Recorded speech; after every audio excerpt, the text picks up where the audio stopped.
একটা কথাই মাথায় রাখবেন, আপনার স্ত্রীর বিছানায় ভুল করেও আপনি কখনো আপনার বন্ধু বা কোনো বেগানা পুরুষকে আপনি কখনো বসতে দিবেন না।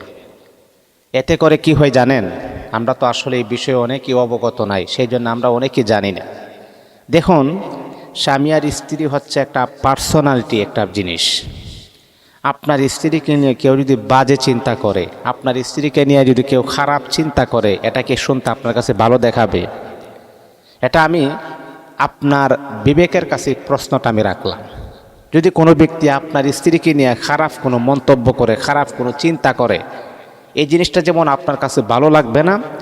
যদি এই জিনিসটার থেকে যদি আপনি বাঁচতে চান, তাহলে আমি আপনাকে সাজেস্ট করব যে ভাই, আপনার স্ত্রীকে নিয়ে যেই ঘরে আপনি থাকেন, যেই ঘরে আপনি ঘুমান, কমাস কম সেই ঘরে এবং সেই ঘরের খাটের মাঝে আপনার কোনো বন্ধু বান্ধবকে অ্যালাউ করবেন না।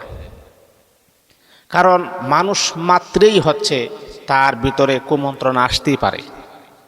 পৃথিবীতে এমন কোনো মানুষ নাই যে তার ভিতরে কোনো কুমন্ত্রণা আসে না। প্রত্যেকটা মানুষের সাথে আল্লাহ পাক রব্বুল আলামিনের নিজাম অনুযায়ী, যেমন আমাদের সাথে ফেরেশতা আছে, আবার উল্টা রিয়াকশন হচ্ছে আমাদের সাথে আবার শয়তানও আছে। এই জন্যে আপনার ভিতরে যাতে করে কুমন্ত্রণা যেন সৃষ্টি না হয়, এই জন্যে আপনি যখন সদা সর্বদা যখন জিকির করবেন, এই জিকিরের মাধ্যমে কুমন্ত্রণাগুলো দূর হয়ে যায়। যাই হোক, যেই কথাটা আমি বলতেছিলাম, আমি আপনাকে আবারও বলি, যেই বিছানাতে স্বামী আর স্ত্রী থাকেন, যে খাটে স্বামী আর স্ত্রী থাকেন, যেই রুমে, সেই রুমে এটাতে আপনি আপনার কোনো বন্ধুকে অথবা কোনো বেগানা পুরুষকে অ্যালাউ করবেন না। এতে করে তারা আপনার স্ত্রীকে নিয়ে, আপনাকে নিয়ে খারাপ চিন্তায় বিমূঢ় হতে পারে। আর আপনার স্ত্রীকে নিয়ে, আপনাকে নিয়ে কেউ খারাপ একটা চিন্তা করুক, এটা আপনিও চান না, কেউ চাই না আমরা। এই জন্য এইগুলার থেকে অবশ্যই আমাদেরকে ফিরে আসতে হবে, জানতে হবে, বুঝতে হবে। কারণ ইসলামের ভিতরে এমন কোনো বিষয় নাই যেই বিষয়ের কথা মুহাম্মদ সাল্লাল্লাহু আলাইহি ওয়াসাল্লাম কখনো আলোচনা করেন নাই।